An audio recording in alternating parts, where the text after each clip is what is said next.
lire le but de la daronne d'Anne Lorquer. J'ai vraiment adoré lire ce livre. C'est pareil. Quand on m'a proposé de le faire, quand je l'ai lu, je me suis dit que j'avais une chance folle. Et j'espère vous transmettre mon enthousiasme.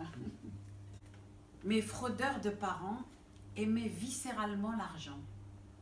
Pas comme une chose inerte qu'on planque dans un coffre ou que l'on possède inscrit sur un compte. Non. Comme un être vivant et intelligent qui peut créer et tuer, qui est doué de la faculté de se reproduire. Comme quelque chose de formidable qui forge les destins, qui distingue le beau du laid, le loser de celui qui a réussi. L'argent est le tout, le condensé de tout ce qui s'achète dans un monde où tout est à vendre. Il est la réponse à toutes les questions. Il est la langue d'avant Babel qui réunit tous les hommes. Il faut dire qu'ils avaient tout perdu, y compris leur pays. Il ne restait plus rien de la Tunisie française de mon père, rien de la Vienne juive de ma mère, personne avec qui parler le pataouet ou le yiddish. Pas même de mort dans un cimetière, rien, gommé de la carte, comme l'Atlantide. Ainsi avaient-ils uni leur solitude pour aller s'enraciner dans un espace interstitiel entre une autoroute et une forêt, afin d'y bâtir la maison dans laquelle j'ai grandi, nommée pompeusement la propriété. Un nom qui conférait à ce bout de terre sinistre le caractère inviolable et sacré du droit. Une sorte de réassurance constitutionnelle qu'on ne les foutrait plus jamais dehors. Leur Israël.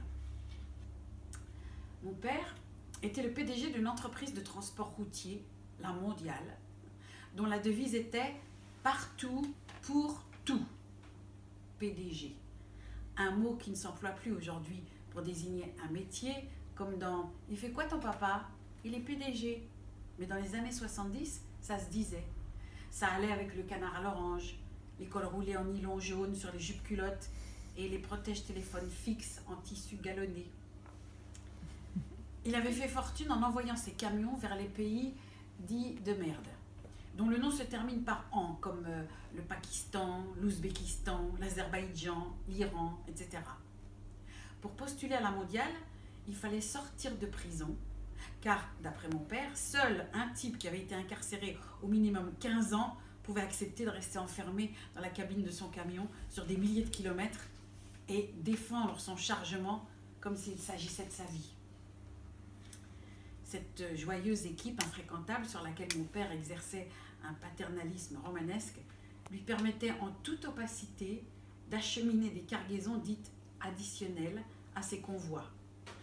C'est ainsi que le transport de morphine base, avec ses amis corses pieds noirs, puis d'armes et de munitions, avait fait la fortune de la mondiale et de ses employés royalement payés jusqu'au début des années 80. Pakistan, Iran, Afghanistan, je n'ai pas honte de le dire, mon papa à moi a été le Marco Polo des 30 Glorieuses, en rouvrant les voies commerciales entre l'Europe et le Moyen-Orient.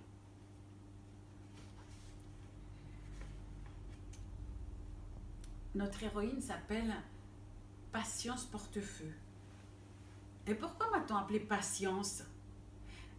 Parce que tu es née à 10 mois.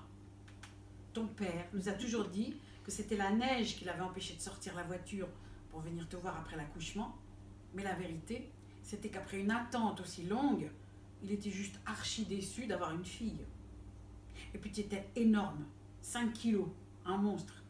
Et d'un moche, avec la moitié de la tête écrasée par les forceps, quand enfin on est arrivé à t'extirper hors de mon corps. Il y avait autant de sang autour de moi que si j'avais sauté sur une mine. Une vraie boucherie. Et tout ça, pourquoi ? Pour une fille. C'est tellement injuste.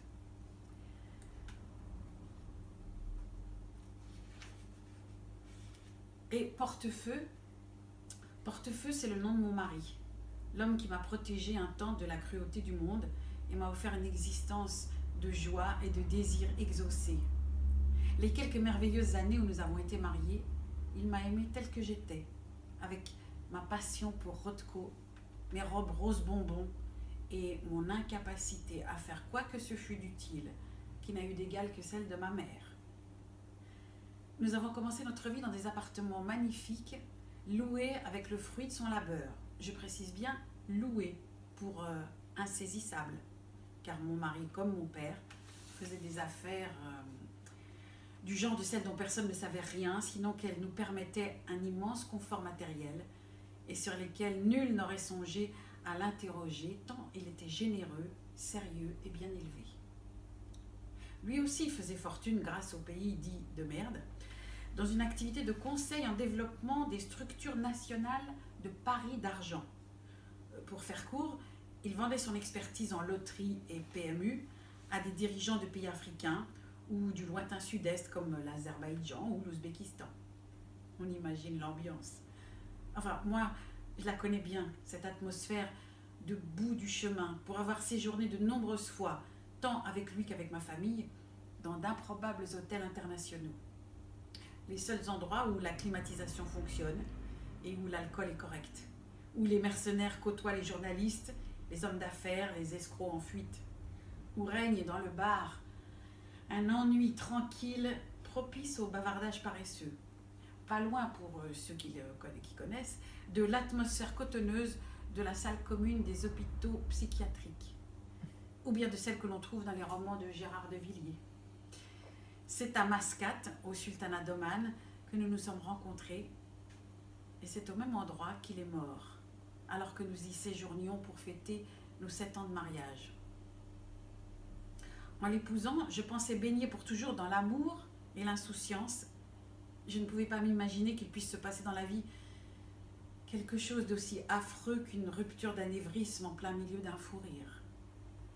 C'est comme cela qu'il est mort, à 34 ans, face à moi, au Hayat de Mascate. Ce que j'ai ressenti lorsque je l'ai vu tomber la tête dans son assiette de salade est une indescriptible douleur. Comme si un vide-pomme m'avait été enfoncé d'un coup sec au centre du corps pour emporter mon âme tout entière. J'aurais aimé m'enfuir ou sombrer dans la torpeur d'un évanouissement miséricordieux, mais non. Je suis restée clouée là, sur ma chaise, ma fourchette en suspens,